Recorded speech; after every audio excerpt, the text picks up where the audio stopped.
What's up, everybody? Welcome to the When Words Don't Come Easy podcast. I am so excited that you're here. It means the world to me that, one, right now, as you're working out, that you're listening to us, or as you're driving to work, or getting ready to go to work, or maybe it's just wherever you have time in between your day and your schedule. Thank you so much for tuning in. I want to introduce myself. My name is Andy Howard, and this is my wife, Tiffany. What's up? It's good to be here with you guys. I'll give her a more formal introduction in a minute, but because this is the first ever podcast, I do have a couple of things that I have to go over just to introduce what this is going to be about. The main goal for this podcast is to bring hope to as many people as I can. I hope for the 30 to 40 minutes, or depending on how many guests we will have each episode, that this will be just a flashlight of hope for you, that for whatever you're facing, whatever trials you may be going through, that's something we say that you'll be able to relate to and bring hope to your life. So with that said, there are like 5 main pillars that I like to focus on, just the biggest things that I've gone through in my life. And so this podcast will be about 5 main things usually. Number one is, and you'll hear more about this as we go on, but my bout with just mental health and depression. Big story of my life. And I know it's affected so many people in the world today with depression. It's just rampant right now. The second thing I love to focus on, big part in both of our lives, is just health, whether it's losing weight, whether it's leveling up in fitness and all that kind of fun stuff that comes with that. So that's the second. The third thing I would love to focus on, another reason why she's my first guest ever, is marriage. We are big on marriages, want to keep that just as protected as possible. And of course, finances, number 4, is big for all. I think it kind of goes in with marriages, but so much stress is related to finances, which almost leads to our 5th pillar, if you want to put it that way. And that is entrepreneurial. That's a hard word. Entrepreneurs. Entrepreneurship. Shit. No, I don't think so. Entrepreneurialism. Being an entrepreneur. If you're an entrepreneur, tell me what that is. So this is going to be fun. So with that said, I hope you would just stick around, and hopefully you're catching up again. If you're on like episode 80 already from the future and you're coming back to see how this started, hopefully we've made a lot of progress. But with that said, Shoot, we're good at this. Let me tell you, I don't know about you, but I'm pretty good at this. I want to introduce who will probably be my favorite guest of all time. I'm going to throw it out there because she's my best friend. Wow, we've done a lot of life together. My best friend, my wife, and the book that just came out, When Words comes out next week, When Words Don't Come Easy, is built around our life. And she has experienced so much with me, whether it's the highs and the mountaintops or some of the deepest valleys that we've walked through. So she has an amazing story, and it's why she's my hero. So I want to introduce my wife, Tiffany Howard. And first, just say hello to everybody and tell them a little bit about yourself. I know you well. In fact, I've lived with you more than I've lived life without you, which is crazy. Which means we're old. Yes, but no, not really. But anyways, we're in the best shape of our lives. Tell everybody just a little bit about yourself. What do you love to do for fun? And describe yourself a little bit. Well, it's really hard to describe yourself, but I would say for sure everyone who knows me knows I love Jesus. He's number one. Of course, my family. I mean, this is like all the stuff everybody says, right? Jesus, family, but it's true. I am a special needs mama, which you'll probably hear more about in this podcast. We have crazy, insane, but amazing twin 9-year-old girls that we love so much. And everything we do is for our family. And then I will tell you that my favorite thing in the world is coffee. I'm addicted to coffee. Good coffee, though. Like some of these people drink some really bad coffee. That would be me. She is a coffee snob.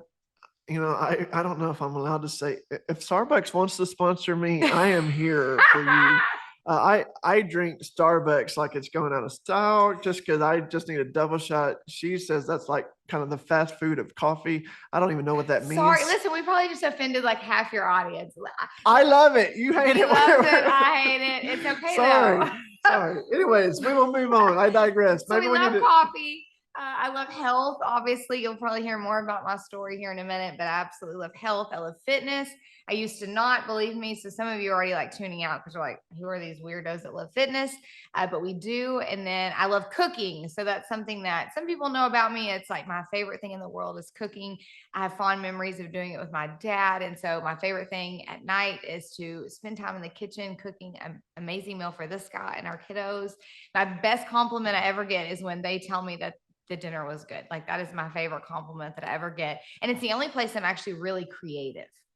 And it's always good, by the way. Brownie points, but she's always good. I do want to just jump right in because we don't have a whole lot of time and you have a whole lot of story. You really do. We could focus on just one of these points. And I really feel it would be powerful for so many people, but I want to try to get most of them as a whole for your whole story in. And who knows, we may have to bring you back to dissect one at a time for others. But I know in the book I focus on this a whole lot more in more detail, but I would love to hear your perspective on one of the hardest days for both of us. Taken back to Dallas Children's Medical, and the chief neurologist there came in and he delivered the news about Peyton. You mentioned our oldest, our angel. And at the time, I don't want to say my viewpoint, but just tell me, she was around 9 months old when we got the diagnosis. Take us through what he said and then just how you felt from that moment. Well, our daughter, Peyton, when she was 9 months is when we got her official diagnosis. And up until that point, we knew something was wrong, but we didn't know to what extent, if I can be really honest. Actually, before I had Peyton, I wasn't the biggest fan of children. I know that's crazy, y'all. I'm sorry. I love all you mamas and all the things now. I'm one of you. But 14 years ago, I had not been around a lot of little kids. I wasn't the teenager wanting to babysit and all the things. So I didn't know what was expected. But when we had her, just one thing after another, we realized there was something wrong, but we definitely didn't know to the severity or how it would affect the rest of her life. And so when she was 9 months, we had a brain MRI done at Children's Medical Center in Dallas, which we absolutely love. And we're so thankful for that hospital. But I remember we were walking into the room with Peyton and the chief of neurology came in, and I'll tell you, he was the kindest man. And it really doesn't matter how you deliver news like that. And he was just so kind. And he came in with a box of Kleenex and he sat down and he basically told us that Peyton only had 10% brain function, that her brain literally had died, 90% of it. And he told us that, she would never go on to walk or most likely would never talk. And if she did, it would only be a few words. And at 14, I can tell you she's never spoke a word to us. Yeah. Now we know what her noises mean. We know when she's happy. She's a teenager. Yes, her eye contact. And then her smile. Her smile's the biggest one. Sorry, I'm taking over. But we love our baby. We as love a our daddy, baby. when she smiles, it's like she spoke every word in the vocabulary for real. And even last night at dinner, the twins are getting in trouble. They were fighting a little bit. Honestly, if you have kids at all, they fight, right? And Peyton was laughing at them. Like her smile and her laughter. Timing is impeccable. Yeah. When she starts laughing, we know she knows why she's laughing. Yeah. So it's always at the twins, her sisters. But when he delivered that news to us and he told us, she would never function as a normal adult, and that basically she would live her entire life as a baby, as a newborn baby. And she can't roll over. I mean, she is total care. And I will tell you, in that moment, I kind of felt like two things. One is I felt a little bit of relief to understand why we had been facing what we had, but it was also deep sadness because it was like every dream that I ever had for her. I mean, if you're a mom and a dad, like you dream about your kids' future, you have it planned out before they're ever born, right? Of course, we forget God's really in control of that, but still, like as parents, we want the best for them and we see all that. And in that moment, I mean, literally all those dreams were ripped away from us. And so it was, I mean, honestly, it was the hardest moment of our lives as parents. And I'll never forget just the sheer silence. And for me, it's like everything went into a tunnel of just darkness. And I could even hear the echo of him shutting the door and echo of his his footsteps walking down the hall. And it was just, I don't know, for me, it was just the beginning of what I would later find my depression started that day. Uh, but for you, I saw something different. I would love for you to elaborate on this because I think there may be others. And if you don't have special needs, I do want you to stick around because the story goes well beyond that as well. So we're going to touch everything. There's something you can take away from this. I promise you. Well, and even if you don't have special needs kids, I mean, we all face hardships, right? Whether Yes, that's a loss heartache. of a family member or loss of a job or I mean, we all face hardships. And so while for us that the beginning of this was a special needs child, replace that for you with what is your biggest pain point right now? Right. So so for you, I saw you jump into action. Like you became her advocate. You wanted to find out every single class she could take. They said she wouldn't be able to walk, so you immediately put her into therapy, where they were helping her. Even at 9 months old, she was the smallest in the room. I remember taking her many times, and you'd take her as well. Sometimes we go together. Uh, for me, I guess I began to retreat is the best I can put it. It was just overwhelming because, like you said, I had all these dreams for her, and all of a sudden, in an instant, it was like smushed. So it's like, what's next? So, would you describe, I guess, that side for you becoming the advocate and you jumping into action? And what would you say to someone to? And because for the longest, I hated myself for this, for not doing more. But now I realize each of us are different. We're all created different with different personalities. We all handle trauma differently. So it's okay no matter which side you're on, but give some advice on, I guess, on that, on one being a couple as a marriage, being in it together. What do you do? And then two, what if you are more of the advocate, or what if you are facing depression? What would be your goal? Well, I will say, and Andy brought it up, so he's going to give me permission to do this or to say this, but we are all created differently and we all have different personality traits. And so early on, I did take on the advocate role and Andy did recluse. And that could look like to the outside world. And so I want to kind of shed hope for those of you who do become more reclusive in depression. And we're not trying to label you with depression. I think that, that doesn't mean you're like on the edge of whatever. I mean, There's so many. Yeah, it's a wide spectrum yeah, of depression from, man, I'm having a bad day, just not feeling right, it's a to bad life. I don't even want to get out of bed. Yeah. Like, and with that, I do want to be very clear. If that's where you're at, seek professional Yeah. help. There's nothing we can give advice And hope. on what's happened for us for the hope, but yes, please rely on professional help. And that is something we'll dive into later that Yeah. really helped us personally. Absolutely, absolutely. But I want to say that sometimes, looking back, and I think it's been really helpful for us to study our personality types because Andy could have said, "Oh, Tiffany's taking the leader role, and woe is me, like I'm such a bad dad because I'm hiding, and Tiffany's such a great mom because she's been an advocate." The reality is, as I've grown and as we have sought a lot of professional help, and we will again dive into that, but we highly encourage that. We were raised in a wonderful, I mean, just wonderful families. But back then, a lot of Christianity said, like, if you need help, there's something wrong with you, that you don't love Yeah. Jesus or you're not seeking God enough. But we do not believe that. We believe God has given us a lot of mental health care professionals, and sometimes there's medication needs to be involved. We're big advocates for that. But as I've done that and studied myself, I've actually come to realize that we are both very different personalities. So if you know the Enneagram at all, and even if you don't, it's okay. I'll give you a snippet. But Andy's personality, he's a 9 on the Enneagram, which means he's a peacemaker. But also they're in unhealth, like when bad things happen, they become like sloths. Okay, I mean that's just what it says, but it's not a bad thing. That's his personality. He wants to retreat and hide and just kind of get away from the pain there. And then how can he feel that pain?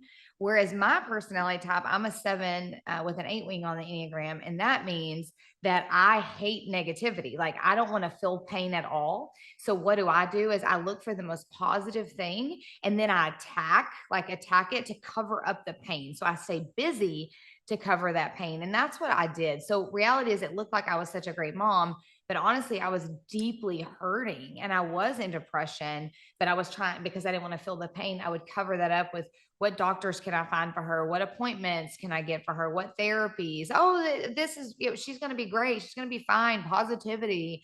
So it was like I was actually covering that depression. So that doesn't mean I was better. I just handled it differently. Yeah, for sure. And because this is so heavy, I'm going to sneak in some fun topics along the way to try to keep you engaged.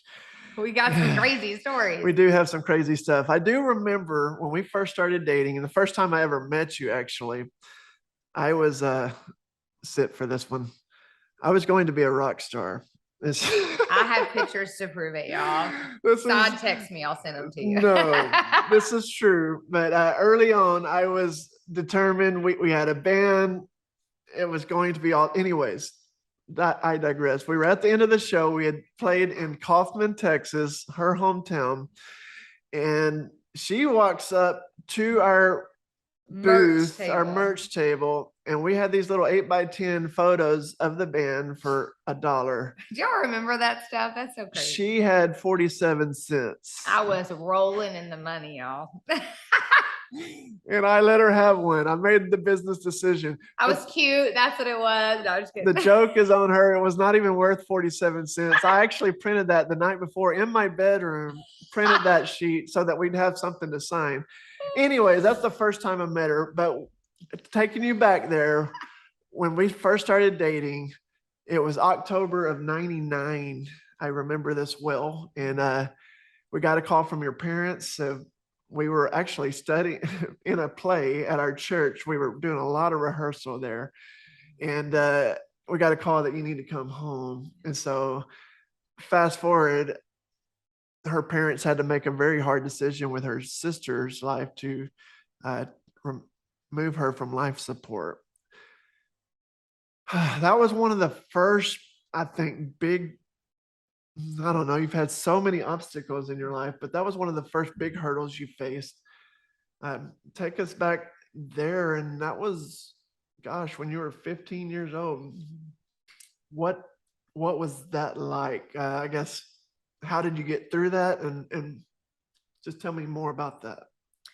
Yeah, well, my sister, her name was Kimberly. She had what's known as cystic fibrosis. Some of you may know what that is, but it's basically a lung disease where your lungs they just don't function properly. They get filled with very thick fluid that can't get out. And nowadays, I will say that thankfully, there's so many more treatments available for cystic fibrosis. There's a lot of people who live long lives with it. But when my sister was born, it was there just wasn't a lot of treatment. And so she actually lived far longer than she was supposed to live. They told us she would only live to be 12, and she didn't die till she was 32. But she'd had a double lung transplant, and it had given her a few more years of life, but her body was rejecting her lungs. And so they had to take her off life support. And, it was very hard. I will say my sister and I, almost every memory I have of her was us visiting her in the hospital. She was older than me, and she was at the hardest stage of her disease when I was born. And so all of my memories of her being in and out of the hospital. And it was very hard to be in that room. I remember I read Psalms 23 to her, holding her hand right before they had to take her off life support, and sitting there and hearing, I will never forget, like the sound of that flat line. It was the first time I'd ever heard that sound, and just watching like my parents break down. I was young, and it was very hard to process it. And I think that at such a young age, and honestly, it is almost impossible to process such grief and pain, and to watch your parents that you love so much hurting and not knowing what to do with that. And so I will tell you that was something that I kind of stuffed down and had to process as I got older. And so moving forward, so after we're married, another night I remember, and your dad, such a special man. When I first met him, this is long before we were married, but he scared me to death. And he wasn't an overpowering big man. He was normal sized man. But you know what it's like now that I have three daughters.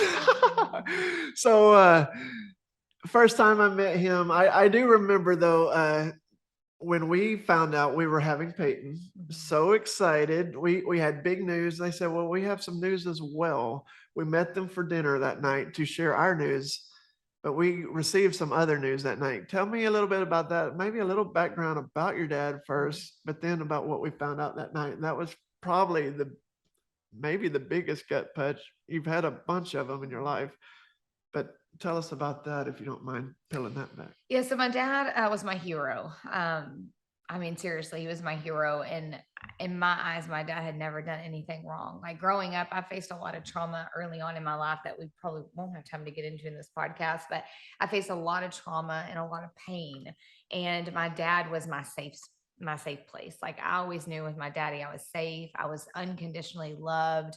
He was just the person that I could go to for everything and just know like I was loved beyond measure, and I was the apple of my dad's eye.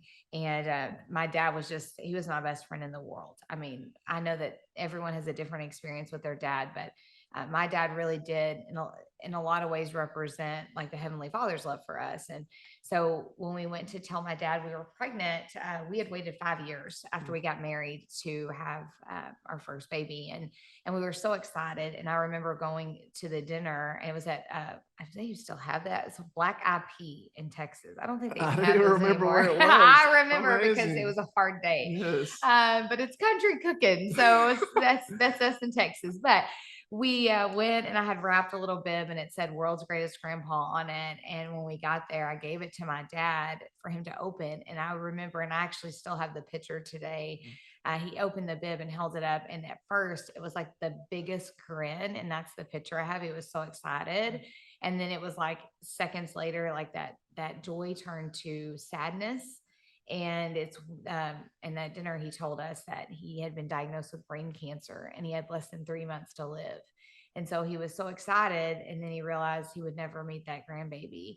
And so, although it was the most exciting news for us, it at that moment, and her story kind of takes a lot of turns, but in that moment, it was the hardest day of my life because I really felt like I was about to lose my best friend. So it was a very mixed emotion, just season in our life.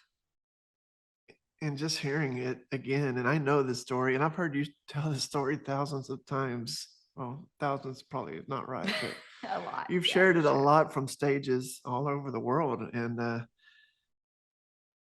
anyways, it's still hard to hear. Still hard. And there's more, unfortunately. And I'm not trying to be Debbie Downer. I do want to remember we're going to point you to hope, but at the same time, sometimes you have to realize how big this story is, and it's part of your story. So fast forward after your dad had passed, your mom had moved in with us.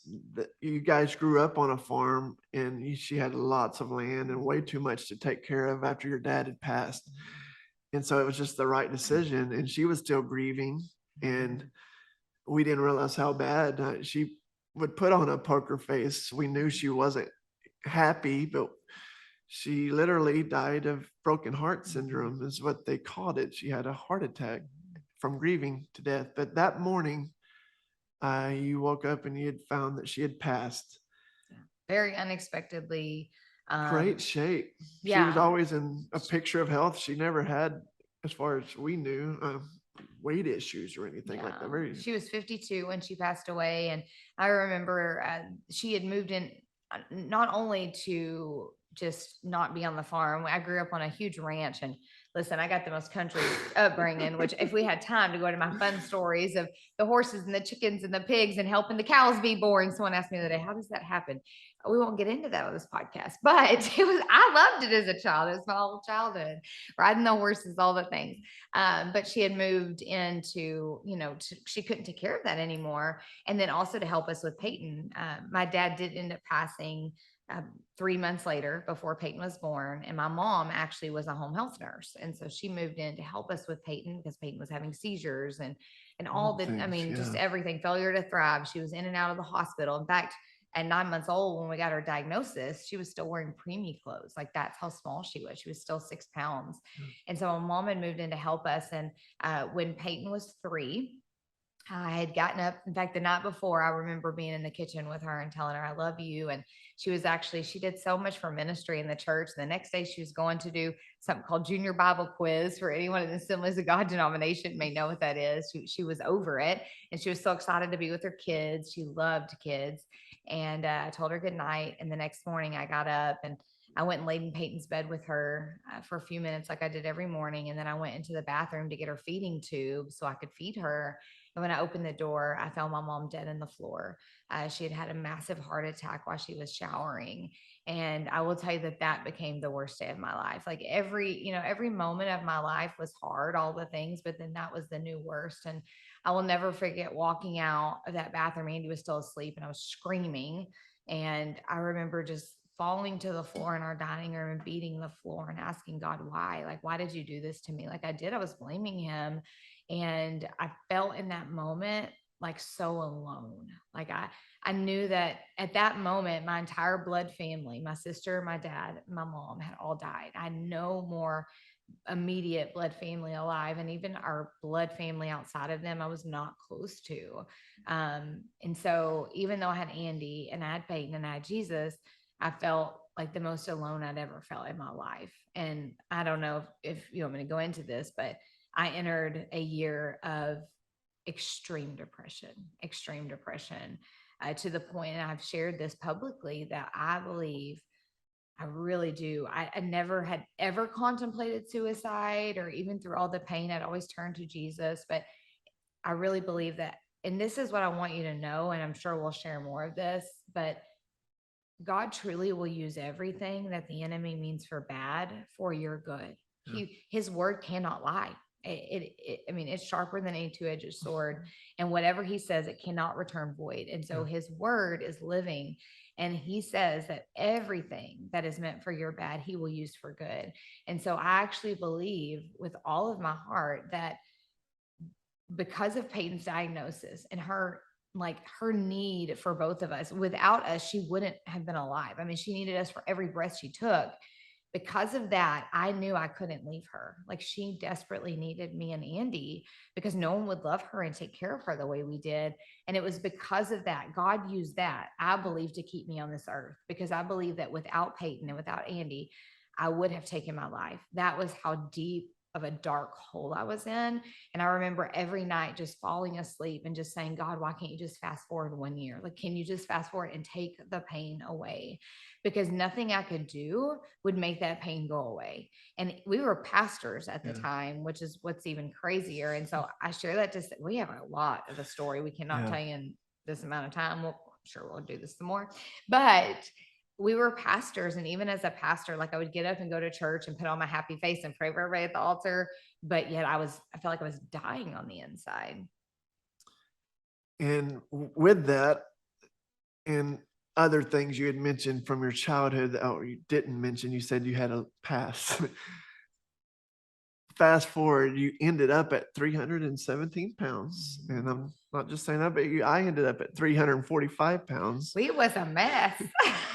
We used to watch a show. I don't even know if I'm allowed to, but it was a weight loss show. I'll just put it that way. And so these guys and ladies would be losing weight, and I would have like 4 chili dogs on my plate, because that's not a joke. Like seriously, in the easy recline, is that what they call them? I don't even know anymore. We don't. But I was looking for inspiration, and I was like, tomorrow, these guys, man, this is so awesome. And I'm going to do this tomorrow.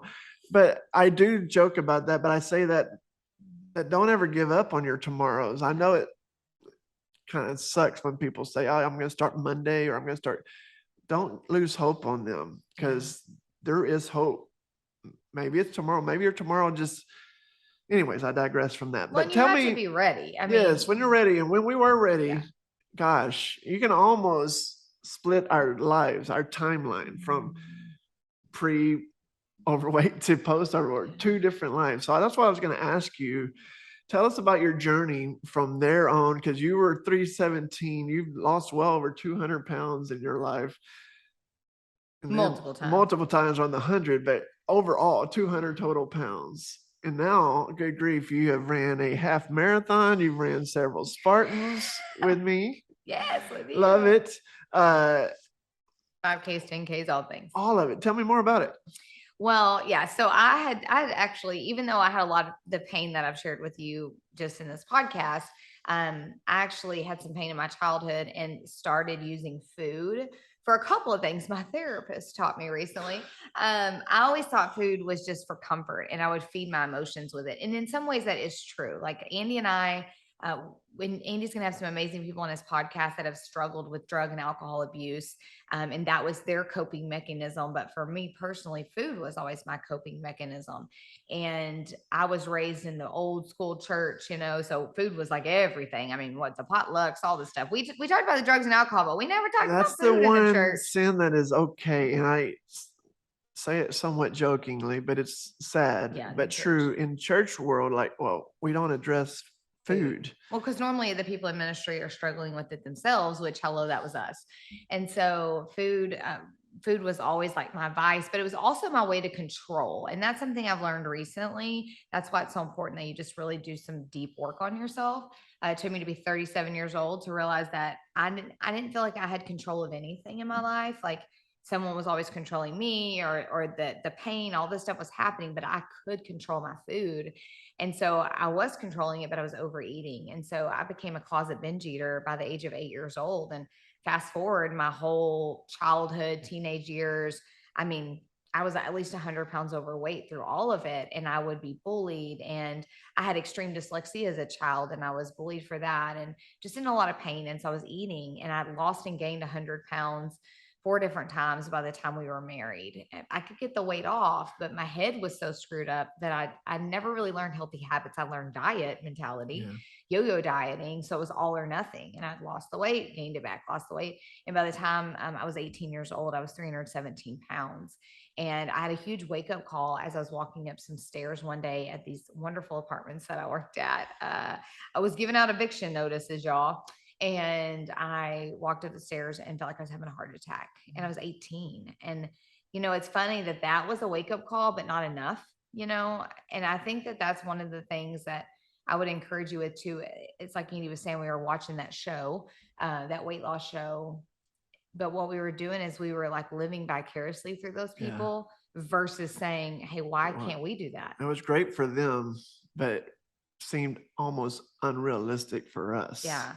And we were too far gone, so to speak. That's what we thought. And I will say, like a lot of people who look at us today, they don't realize the struggles, the hardships, the pain, everything we walk through to look like the people we are today. But we had to do a lot of inside work. Yeah. But I have tried every diet known to man. Literally, if you name it, I've done it, including pills. I had even tried laxatives as a teenager.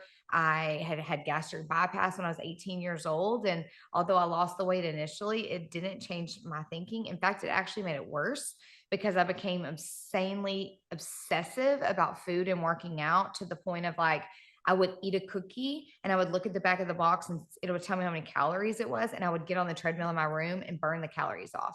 And I would go back and forth. It became this obsessive thing. But it wasn't until, I was able to control that for a little bit of time because we didn't have kids at the time. And, it was like, I didn't have the near busy life you do once you become a parent and you have a career. And so by the time Peyton came along and needed us for everything, I mean, literally we were not sleeping and I was putting myself on the back burner. And then when our crazy twins came along, I mean, 3 people who need you for everything and they're eating every 2 hours and all the things. I put all that weight back on, not all, but I put a lot of that weight back on because I couldn't be obsessive about it. And that's when we actually found the program that we coach. I was sharing this yesterday, how to share desperation. New Year's Eve, how many New Year's resolutions had I made, y'all? And I remember it was 2015 because there's about going into 16. We were at a pizza place on New Year's Eve. What we did every year, we would celebrate. We would end the year with food and we would throw out these lofty goals. I remember doing that for multiple years, saying did we really ever think it was going to happen? Well, I don't know. We would thought these big goals, but most of the time there would be no action behind it. Yeah. Or it'd be But the weak diet or like, but what was different this time? well, one, we were desperate. And I say all the time, like, if you're desperate, you will find a way. Like, I hear people say all the time, I don't have enough time to do that. I don't have enough money to do that. I don't have enough, insert all the excuses we all hear. But for me, I was at this point of extreme desperation. One, I felt miserable. I mean, I was 30. How old was I? I don't even ever know how old I am. I have to ask him to do the math every time.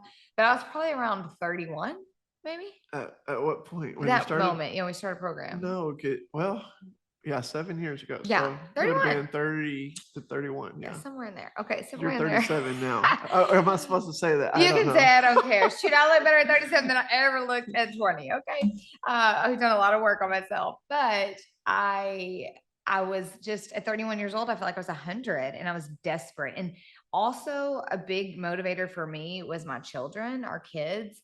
I had faced so much pain because of my weight as a kid. I mean, we do not have time to go into all that. But I had faced so much pain and I did not want my kids to relive my life. Like, I was so determined to change that example. And I think a lot of times our kids are, for me, one of my biggest motivating factors. And so I was desperate. And it just happened that I had a friend who that day, I mean, literally, we walked away from that pizza place. I had no idea what I was going to do.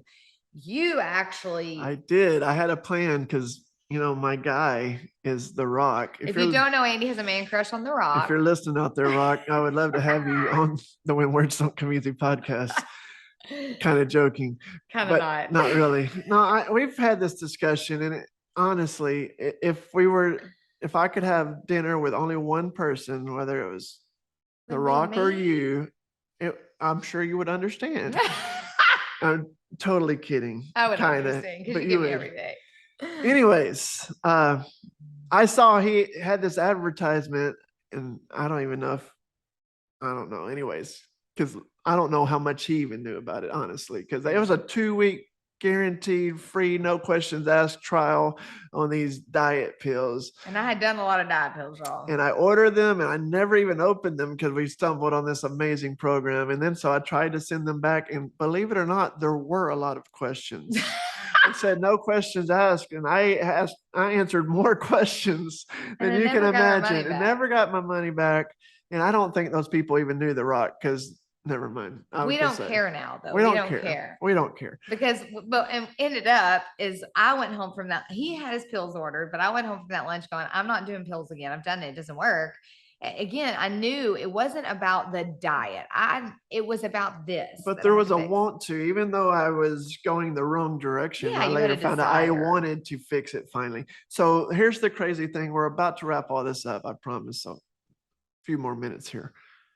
The very thing that almost killed us has been the very thing that has given us life. It's the craziest story. So tell us more about what happened from this point, from our weight loss, and then what happened there as you have become an entrepreneur yourself.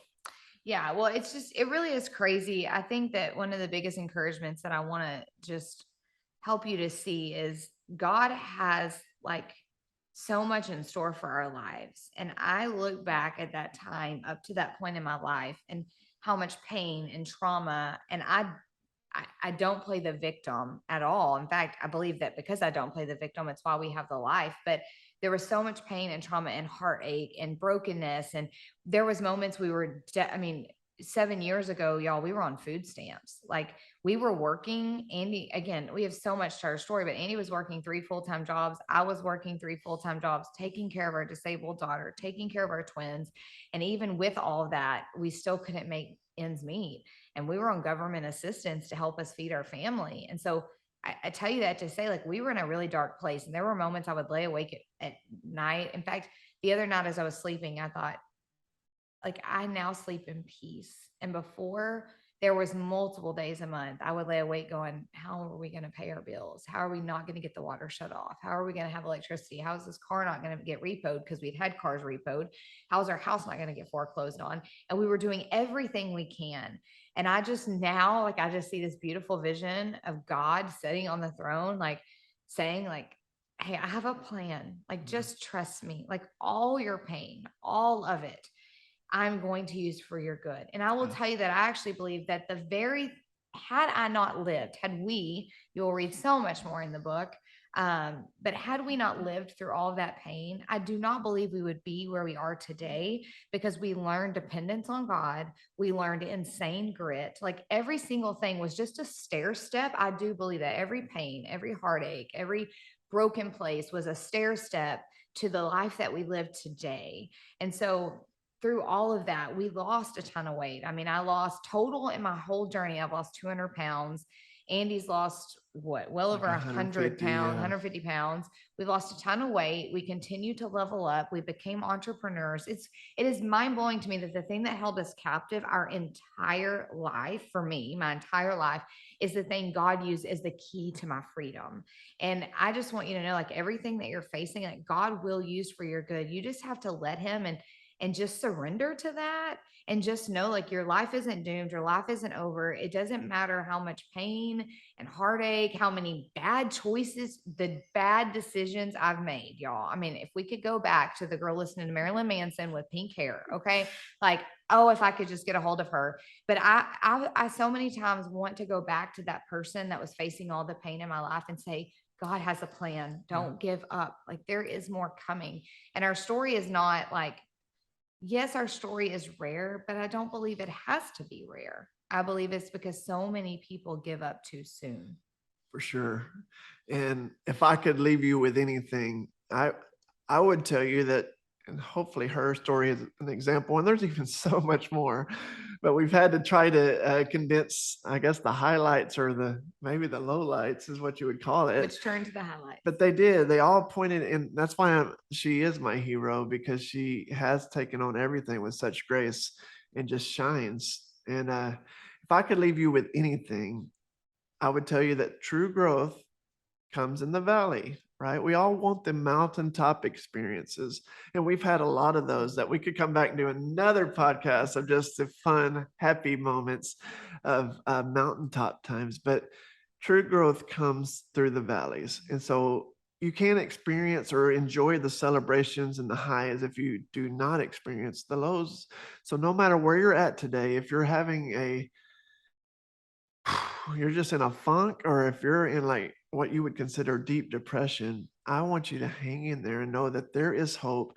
I hope our story will serve as a beacon of hope for you to take that next step. What's in it? What's next? There's always beauty in the broken. And that's something you'll find at a greater length in the book that comes out 1 week from today, free plug. But there's always beauty in the broken. And sometimes we just get so fixed on the broken that we don't see the beauty that's all around us. So I encourage you to find that hope that comes in the valley, because it's producing so much grit, it's producing so much growth, and one day that story that you'll have, you'll be able to share with it millions of people. And do I get to say anything, since I am your wife in this podcast? Oh, you can do whatever you like, my lovey. Well, I'm just going to end it this way. But I just want to say, because I know that Andy is not going to, talk about himself a lot. Hopefully he will, but I just want to encourage you. And I know that I'm his wife. And so I know that it can be taken as, well, of course you're super biased, and I am super biased, but I get to live with Andy every day for, oh man, we've been together 23 years, 23 years, 19 years of 19, marriage. 20 years It's coming up. You usually better have a plan, it's buddy. usually the other way around. Like, the guy usually don't know all the anniversary stuffs, but we are totally different. So yeah, I don't do any details. Andy does every detail. He's a perfectionist, y'all. So, okay, let's not get into that, because I'm trying to brag on you. 20 years though, we better have a plan in May. I got a 20-year. Okay. We have a plan. But I just want to tell you that, I've had the privilege of being married to Andy, and again, we don't have time to go into it, but God specifically gave me Andy when he did, because God knew I was about to walk through so many hardships. And to be honest with you, prior to meeting Andy, I was running from God. I was running from religion, from legalism, just running away from that. And God put Andy in my life because he knew I was about to face so much. And Andy came in as the most godly, like he was a teenager who was like unapologetically on fire for Jesus. And y'all, I didn't know any boys like that. I mean, they didn't want Jesus. They was wanting all kinds of other things, not Jesus. But Andy came in and walked me through so much in my life. And I tell Andy all the time, like, I know Jesus today because of him. And Andy is the person that you will read in the book. Like, he is honest and kind, and he is the most humble person, which is why I'm sharing this, because he won't. And so I just want to encourage you, like, he was created to help people with this. He really was. And so my biggest encouragement is that you, yes, listen to the podcast. He's going to have amazing guests on here. I know a lot of them. And to get the book, I lived so much of the stories in that book, but as I would read each chapter, like I literally would laugh out loud a million times because he's hilarious. And then I would bawl like a baby, even though it was our story. And so I will tell you that God really did ordain every word that's written in that book. And so I encourage you, buy that book. Not because we need sales. We don't give a flip about that. We want to change lives. We want to bring hope. We want our story to matter and our baby's story to matter. And can you share that before we go about how you wanted her life to touch millions? It's true. When we first got her diagnosis, I became, this very bold dad, like any dad would. And I was like, it's okay. I'm going to pray. I'm going to beat down the doors of heaven every single day until my baby's healed. I have a whole different perspective on that now. And really shouldn't open up this can of worms for such a big story with 2 minutes to But go or just the so. sharing of the But millions of her. I do want to tell you the small version of it is, over the time, every single prayer I would pray, Lord, help her story reach millions. Had no idea how it would play out. No idea. But God is, in his own ways, his own perfect ways, has answered that prayer.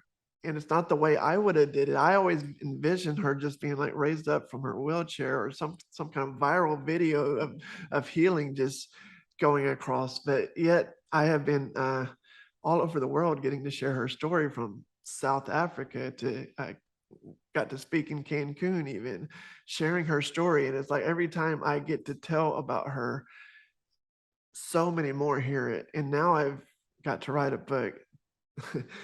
So still so surreal. And it comes out a week from today, but now her story is literally going to reach millions. And so God has had his hand in it. I'm so grateful, thankful for everything, thankful for all the valleys, and thankful for now the mountaintops that we're getting to see from it. So if you would, please subscribe to this podcast if it's been hopeful or helpful for you. Share it with somebody that's on your mind right now, someone that might be facing a hard struggle or hard time. Share it with them. Let it be an encouragement to them. Also, if you are interested in the book, you can find out more about that at andyhoward.com. And holy snikes! That's a Tommy Boy quote. A week from today, the book will be out. It has been so much hard work leading up to this point, and I cannot believe it. But a week from today, the book is coming out, and I'm tickled pink. Am I allowed to say that? Is that a guy? Is that a guy thing? I don't know, but it's an Andy thing. That's an Andy I'm tickled thing. pink too. So I can't wait. With that said, thank you again for joining us. May you always find beauty in the broken and hope to carry on, because you deserve more. Thanks, everybody. Thanks so much for tuning in. If this episode helped you in any way, it would mean the world to me if you would leave a review and share it with somebody else. Thanks so much. I'll catch you next time.